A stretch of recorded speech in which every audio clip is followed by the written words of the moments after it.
Жетінші күн. Өзіңді жақсы көру, алғашқы аптаға шолу. Ескі сенімдеріңізден арылып, болашақтағы мүмкіндіктерге жол аша алдыңыз ба? Не нәрсеге қол жеткіздіңіз? Қай жерден қате кетті? Бүгін осының бәріне талдау жасайсыз. Құттықтаймын, жарқыным. Сіз айнамен жұмыстың алғашқы аптасын аяқтадыңыз. Осы курсты бастан аяқ ұстанып, соңғы 7 күн бойы айнамен жұмыс істегеніңіз үшін сізді мақтан етемін. Айнамен жұмыс істеуге уақыт керек. Осыны үйрену үшін 21 күнді өзіңізге арнағаныңызға өте қуаныштымын. Неғұрлым көп жаттығу жасасаңыз, соғұрлым оңай болады. Айнаға қараған кезде өзіңізді аздап ақымақ немесе ыңғайсыз сезінсеңіз, бұл қалыпты нәрсе. Көбіміз өз-өзімізге мен сені жақсы көрем, мен сені шын жақсы көрем деп айтуға қиналамыз. Мұндай жылы сөздерді өзіңізге айтып үйренуге, оны айтқанда өзіңді ыңғайсыз сезінбеуге бірнеше апта немесе тіпті бір ай қажет болуы мүмкін. Бірақ тоқтамай жаттығу жасауды жалғастыра берсеңіз, жақын арада өміріңізден оң өзгерістерді байқайсыз. Соңғы 7 күн бойы сіз айнамен дос болуға тырыстыңыз. Қалауыңыз бен іс-әрекетіңізге анализ жасау үшін айнаның қалай көмектесетінін түсіндіңіз. Өз-өзіңізбен не туралы сөйлесетініңізді тыңдап, позитивті аффирмацияларды айтуға уақыт бөлдіңіз. Тағы қайталап айтамын. Айнамен жұмыс істеу нағыз махаббат актісі. Өзіңізге бере алатын сүйіспеншілікке толы ең ғажап сый. Айнамен жұмыс істеген әр күн сайын біртіндеп өзіңізді жақсы көре бастайсыз.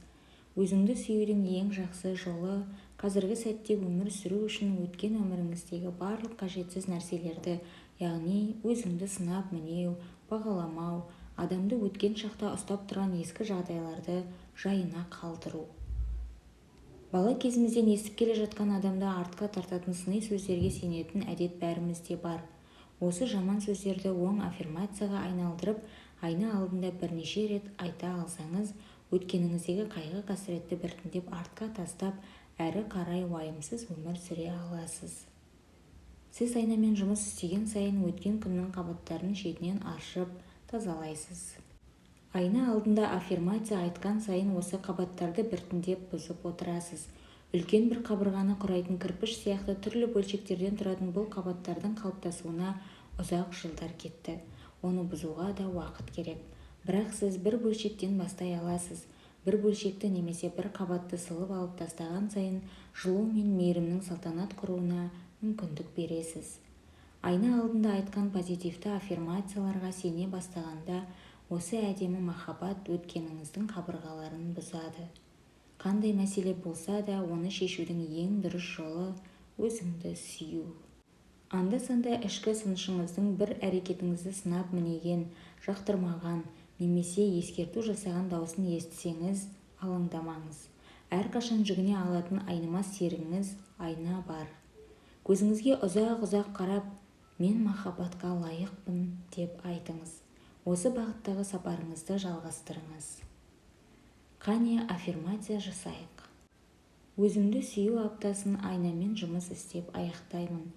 Енді мен сананың жаңа кеңістігіне көшемін және өзімді басқа адам ретінде көруге дайынмын. 7 күннің айна жаттығуы.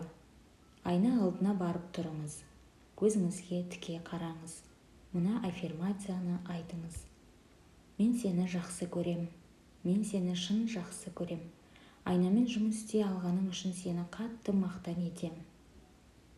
Атыңызды атап тұрып, осы аффирмацияны 10 мәрте қайталаңыз. Мен сені жақсы көрем. Мен сені шынымен де жақсы көремін. Мен сені жақсы көрем. Мен сені шын жақсы көремін. Айнамен жұмыс істегенің үшін сені мақтан етемін. Маңдайыңызға көз салыңыз. Сол жердегі әлдебір түймені басып, миыңызда тынымсыз ойнап жүрген ескі сенімдер мен жағымсыз ойлар жазылған дискіні шығарып жатқандай елестетіңіз.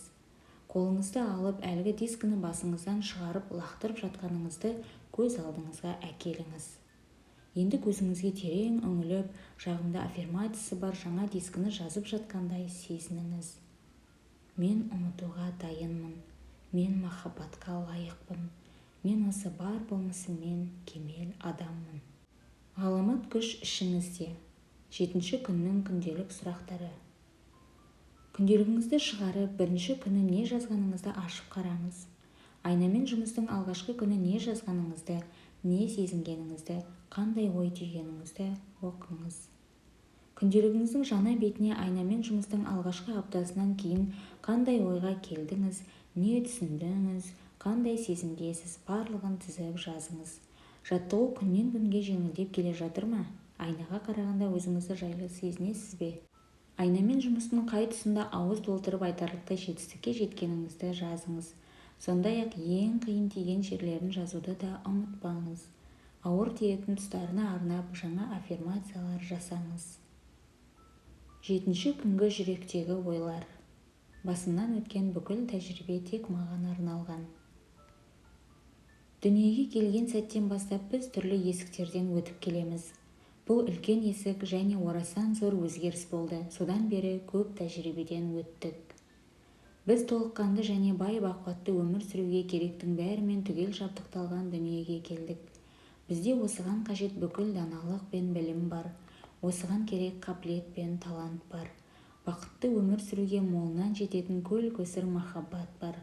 Өмір бізге қолдау көрсетіп, қамқорлық жасауға әрдайым дайын тұрады. Біз осыны біліп, осыған сенуіміз керек. Біздің алдымыздағы есіктердің бірі ашылып, енді бірі жабылып жатады. Егер біз өзімізге берік болсақ, өзімізді назарда ұстасақ, қай есіктен өтсек те әрқашан жайлылықта боламыз. Ғаламның соңғы есігіне кіріп бара жатсақ та, бұл сапарымыздың соңы емес. Бұл тағы бір жаңа шытырман оқиғаның басы ғана. Өзгерісті бастан кешіру қалыпты жағдай екеніне сеніңіз. Бүгін жаңа күн. Біз көп керемет жаңа тәжірибені бастан өткіземіз. Біз сүйіктіміз. Бізге ешқандай қауіп төніп тұрған жоқ. 7 күннің медитациясы. Менің рухым таза. Әлемді құтқаратын біз ғана. Ортақ мақсат жолында біріксек, көкейдегі сауалдардың жауабын табамыз. Денемізден әлдеқайда артық, тұлғамыздан әлдеқайда асқақ, дертімізден әлдеқайда ауыр және өткенімізден әлдеқайда маңызды бөлшегіміз бар екенін әрқашан есте ұстауымыз керек. Біздің қарым-қатынасымыздан да биік бөлшегіміз бар. Біздің өзегіміз таза рух, мәңгілік. Ол әрқашан болған және бола береді.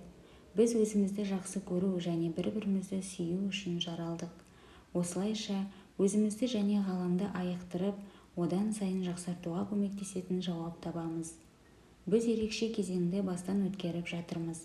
Түрлі дүниелер өзгеріп жатыр. Біз тіпті проблемалардың қаншалықты тереңде екенін білмеуіміз мүмкін, бірақ қолымыздан келгенше тырмысып өмір сүріп жатырмыз. Бұл да өтеді. Біз бәрінің де шешімін табамыз. Рух деңгейінде бәріміз бірміз, біз еркінбіз.